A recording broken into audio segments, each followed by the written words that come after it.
नारायण नारायण। प्रिय भक्तों, मेरे YouTube चैनल हिंदू भक्ति में आपका स्वागत है। आज मैं आपको गणेश जी और करवा चौथ की कथा सुनाने जा रही हूँ, जो इस प्रकार है। गणेश जी की बुढ़िया से खीर खाने की कथा। एक बार भगवान गणेश बाल रूप में चुटकी भर चावल और चम्मच में दूध लेकर पृथ्वी लोक में निकले। वे सबको अपनी खीर बनाने को कहते जा रहे थे, पर सबने उनकी बात को अनदेखा किया। इसी दौरान एक गरीब बुढ़िया ने उनकी खीर बनाना स्वीकार कर एक भगोना चूल्हे पर चढ़ा दिया। इस पर गणेश जी ने घर का सबसे बड़ा बर्तन चूल्हे पर चढ़ाने को कहा। बुढ़िया ने बाल लीला समझते हुए घर का बड़ा भगोना उस पर चढ़ा दिया। कुछ देर में ही एक चमत्कार हुआ। गणेश जी के दिए चावल और दूध बढ़ गए और पूरा भगोना उससे भर गया। इसी बीच गणेश जी नहाने के बाद खीर खाने की बात कहते हुए वहां से चले गए। पीछे से बुढ़िया के पोते पोती आए तो भूख लगने पर बुढ़िया ने उन्हें वो खीर खिला दी। खीर बनते देख रही पड़ोसन को भी बुढ़िया ने कटोरा भरकर खीर दे दी।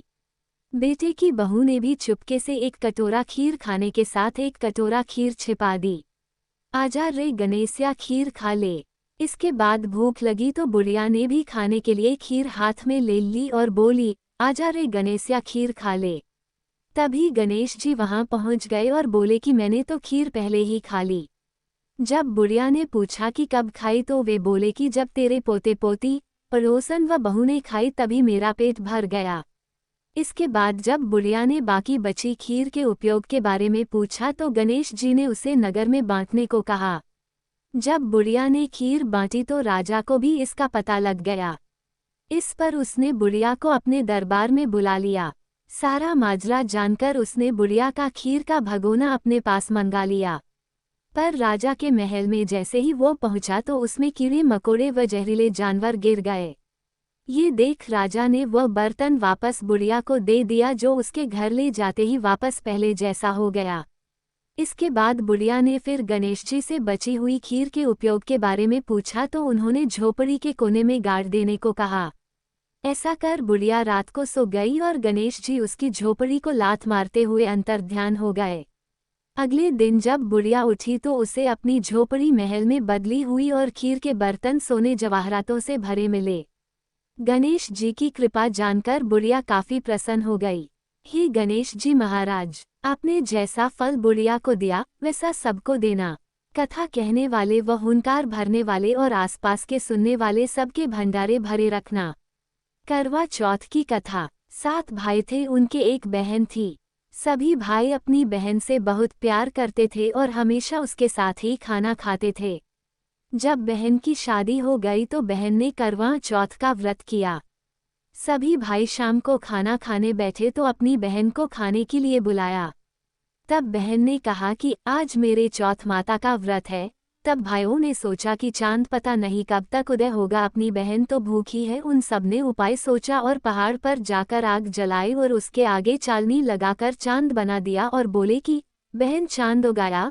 वो अपनी भाभियों से बोली कि चांद उगाया, तो भाभियां बोली कि ये चांद आपके लिए उगा है। वो भोली थी, नकली चांद के अर्घ देकर भाइयों के साथ खाना खाने बैठ गई।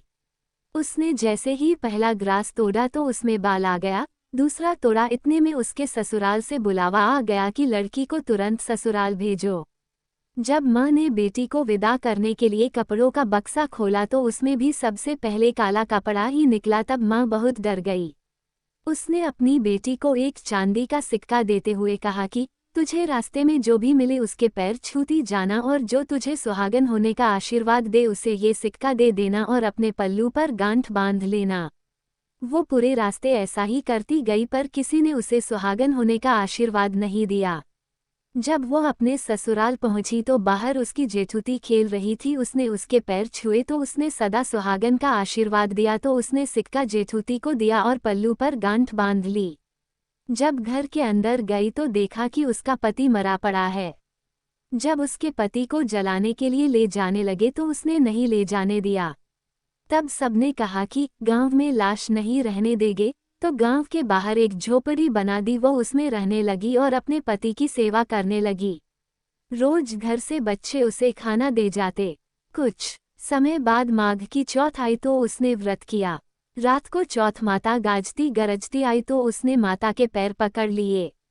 माता पैर छुड़ाने लगी, बोली, 7 भाइयों की बहन घनी भूखी मेरे पैर छोड़।